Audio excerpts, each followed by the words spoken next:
Hola gente. Bien, estaba curioseando sobre el tema del libertarianismo y se me ocurrió preguntarme de dónde habrá salido esta idea rara del mercado de pequeños de la que se habló hace algún tiempo y después digamos como que se olvidó el asunto y en mi opinión quedó un poco inconcluso. Bien, lo primero que podría decir es que esta idea aparece en un libro del año 1982 del autor Murray Rothbard. Rothbard es muy admirado por libertarios y también por anarcocapitalistas, por las cosas que escribió, y concretamente este libro se llama La ética de la libertad, y la idea aparece en el capítulo 14, en el que se analiza cómo se aplicaría la ética de la libertad a la relación entre padres e hijos. Lo primero que se empieza haciendo en este capítulo es una definición del concepto de derechos. Ustedes saben que desde una perspectiva libertaria el concepto de los derechos es siempre negativo, o sea, yo como persona tengo derecho a que no me agredan o a que no me quiten la vida, ni la libertad, ni la propiedad. Eso suena muy sensato. Y al mismo tiempo se dice que el derecho nunca podría ser un concepto positivo, es decir, yo por ejemplo no tengo derecho a recibir este marcador. ¿Por qué no tengo ese derecho? Porque yo para recibir este marcador, para yo poder recibirlo, primero se lo tendrían que haber quitado a otra persona o otra persona lo tendría que haber fabricado para mí, es decir, para yo tener ese derecho es necesario que otra persona pierda su libertad, pierda sus derechos.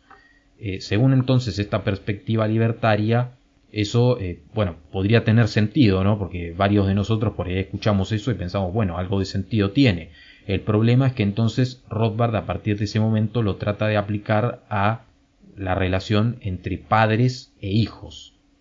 Y una cosa que empieza diciendo es que, bueno, por un lado, haciendo una especie de paralelismo, de la misma manera que yo tengo derecho a que no me agredan, el hijo tiene derecho a no ser agredido, ¿no? Esto suena muy bien, pero después ya se da un paso más adelante y se dice que de la misma manera que yo no tengo derecho a recibir este marcador, el hijo no tiene derecho a recibir nada. Por lo tanto, o sea, los padres no tendrían ningún tipo de obligación de darle nada. Esto significa que según la perspectiva libertaria de Rothbard, un padre no tiene, por ejemplo, ningún tipo de obligación de alimentar o educar o vestir, porque si nosotros consideramos que el hijo tiene derecho a que lo eduquen o a que lo alimenten, básicamente para mantenerlo con vida, eso significa que le estamos quitando libertades y derechos a los padres.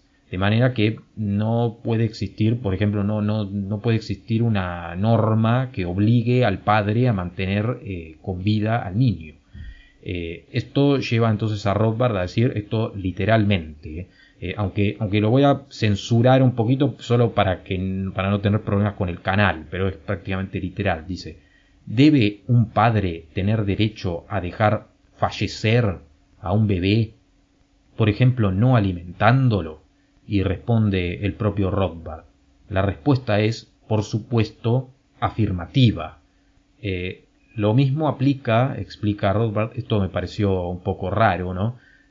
Cuando en el futuro surjan hijos en tubos de ensayo. O sea, esto significa que vos vas a un laboratorio y creás en el laboratorio un hijo artificial y después además también tenés derecho a no alimentar, a no alimentarlo. O sea, es una cosa totalmente extraña, ¿no? Pero bueno, esto admite Rothbard, a mucha gente le puede parecer chocante por el lado moral. Entonces él explica, bueno, qué puede surgir para reducir estas cuestiones que moralmente serían mal vistas, y entonces ahí es cuando aparece el libre mercado a solucionar esto. Aparece el libre mercado a generar justamente un mercado que Rothbard explica que tiene un humanismo superior.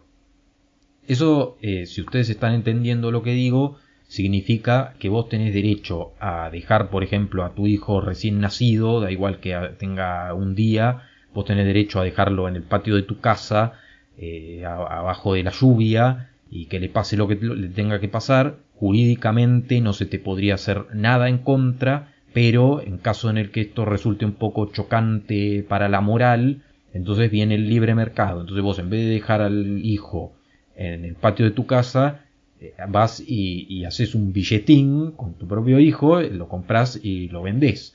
Entonces, esto se dice literalmente y no es una metáfora, porque yo vi a algunos conservadores diciendo como que no, esto Rothbard lo dijo como metafóricamente, usó términos de mercado para expresar otra cosa. No, él dice que concretamente, o sea, se puede transferir la propiedad, o sea, el hijo es la propiedad, y puede vender en un contrato voluntario a una persona que desee comprar en un precio mutuamente acordado. O sea, es una mercancía que se vende. De hecho, Rothbard califica como de propiedad y califica como de mercancía.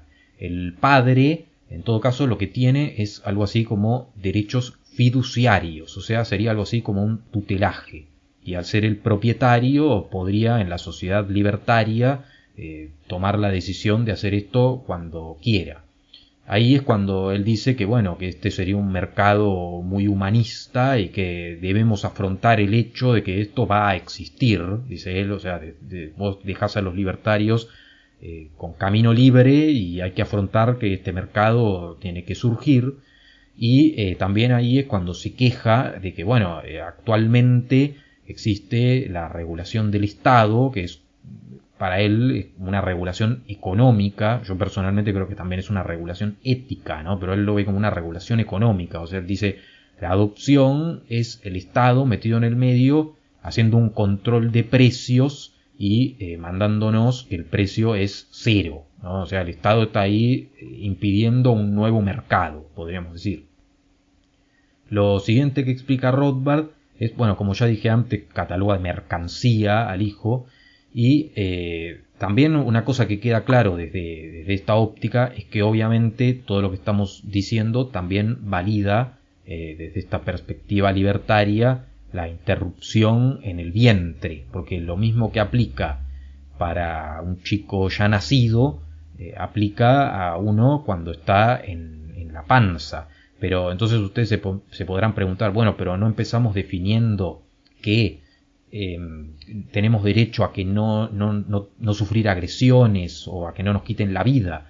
Sí, y Rothbard admite que en el vientre hay una vida humana, un ser humano, pero básicamente no le importa, porque claro, para él prima más que ese ser humano no tiene derecho a recibir nada y tampoco hay ningún derecho a quitarle algo a la madre, ¿no? Cuando está pasando por el embarazo sería que no tenemos derecho a quitarle sus nutrientes o sus recursos, y entonces el derecho de ella a deshacerse de su propiedad, ¿no? Prima más que el del indefenso. Rothbard también responde que, bueno, justamente estaríamos ante una persona probablemente el más indefenso de la sociedad, probablemente el más inocente, pero no le importa, básicamente, o sea, dice que su lógica sigue por encima de eso, no estoy exagerando, o sea, dice, sí, se diría que es el más indefenso, el más inocente, pero eso no, sería como una falacia, lo cataloga como falacia, de la misma forma que también a muchos se nos puede llegar a ocurrir la idea de que fue un acto del que las personas se tienen que hacer responsables, ¿no? O sea, no es que el hijo apareció misteriosamente en el vientre, sino que fue producto de un acto voluntario de dos seres humanos. Y básicamente a Rothbard tampoco le importa eso. Casi que literalmente dice en una parte que el hecho de que lo hayan creado no engendra una obligación de mantenerlo.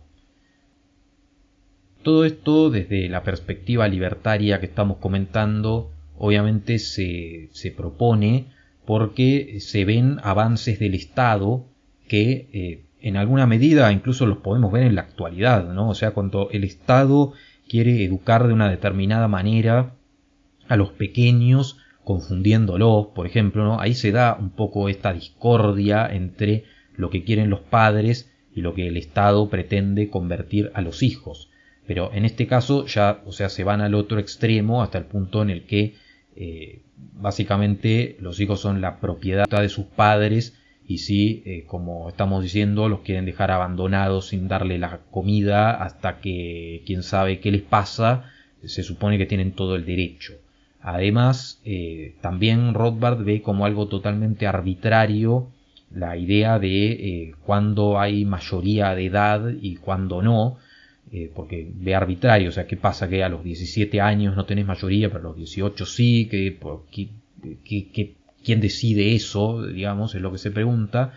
Y entonces también aparece la idea de que, bueno, de que se debería poder entrar al mercado laboral desde muy pequeño, cosa que, claro, cuando se entra más o menos acompañado por gente que se asegure que no te están haciendo atropellos, puede ser bueno, ¿no? Porque ir cultivando esas acciones puede ser algo bueno, pero también me parece un poco raro lo que se dice porque es como que el chico sale a competir directamente y yo me imagino como que eso podría dar lugar, como de hecho en cierta etapa del mundo dio lugar a cosas bastante injustas para las vidas de esos jovencitos que también tendría que estar viviendo otras cosas, ¿no? Y por otro lado, esta relativización de la mayoría o la minoría de edad es un poco polémica porque entonces el chico a ciertos actos voluntarios que quiere hacer los podría hacer sin que haya ningún motivo por el cual evitarlo. Y esto también se suma a una parte un poco turbia de este capítulo, en el cual se habla de que los motivos por los cuales el Estado puede intervenir entre padres e hijos es muy ambiguo y, por ejemplo, uno de los motivos de los que se habla es la asociación con personas de carácter inmoral. Y después de eso se cita a un criminólogo que, bueno, critica al Estado y critica a los tribunales de los pequeños, ¿no? por meterse a juzgar cosas, y lo que dice es que este criminólogo escribió sobre la negación de derechos cuando se quita la posibilidad de asociarse con quienes elijan y a participar voluntariamente en actos que no perjudiquen a nadie más que a ellos mismos. Y entonces se habla de que básicamente no habría por qué privar al pequeño de cometer actos que si fueran ellos grandes no serían considerados actos delictivos. O sea, no sé si se entiende lo que estoy diciendo. Lo que Rothbard está criticando es que si una persona es grande, nadie le va a decir que no puede ir a asociarse con quien quiere y hacer cualquier tipo de acto. Pero sería una privación de derechos que el jovencito, que todavía no tiene la mayoría de edad, sería una privación de derechos no permitirle asociarse con quien quiere. Esto no sé si ustedes se dan cuenta a qué cosa da lugar, pero da lugar a algo, al menos desde mi visión, da lugar a algo un poco turbio, que típicamente se critica mucho, que típicamente se dice que es a lo que vamos a llegar si seguimos por el lado del progresismo, pero pareciera que acá las bases también están. Ahora bien, yo como conclusión diría varias cosas. Miren, cuando se estuvo hablando de esto hace algunos meses, claro, todavía no había leído este capítulo, no había leído este libro, entonces no sabía de qué se trataba y lo mencioné un poco por encima diciendo que es una idea rara, pero tampoco profundicé mucho en el tema. Ahora que ya profundicé, volví a ver lo que se habló en ese momento y me da bastante vergüenza cómo muchos lo pasaron por alto, porque realmente es una cosa bastante aberrante que algunos dijeron como que es un debate que Argentina no está preparada para tener. Y yo veo esto y digo, no, es que no es un debate que no estamos preparados para tener, o sea, es un debate que no queremos tener, porque a la mayoría de las personas se les muestra esto y todavía, aunque nos cascotearon mucho y queda poca de nuestra tradición presente, todos podemos reconocer que lo vemos como una cosa bastante turbia y que no queremos saber nada con este asunto. Y esto que digo de que no se comentó lo que realmente se debería haber comentado, no se profundizó, incluye para mí lo que a veces digo sobre los conservadores. Ustedes saben que si sale una película en la que, por ejemplo, Superman se enamora de Batman, los conservadores van a salir a decir que esto es peligroso para nuestros hijos. Ahora el lama allá en el Tíbet se puso a hacer asquerosidades y entonces salieron a decir que esto es horrible, qué sé yo, pero los libertarios pueden tener este tipo de ideas que no se sabe muy bien hasta qué punto las tienen, que si confiasen que no las van a llevar adelante es solo de palabra, porque en sus lógicas esto, como vemos, aparece y no merece el mayor análisis. O sea, la batalla cultural y la generación de masas críticas para ellos es solo en ciertos ámbitos, pero en otros no merece profundidad el asunto. Entonces esto vos lo lees y decís, ¿cómo puede ser que no se esté explicando que este pensamiento aparece dentro del libertarianismo? ¿Cómo hacemos para separar? ¿Cómo hacemos para marcar una línea y dejar bien claro que este tipo de cosas nadie las quiere? No sé, parece que no le importa a nadie, pero a mí la verdad me pareció bastante horrible.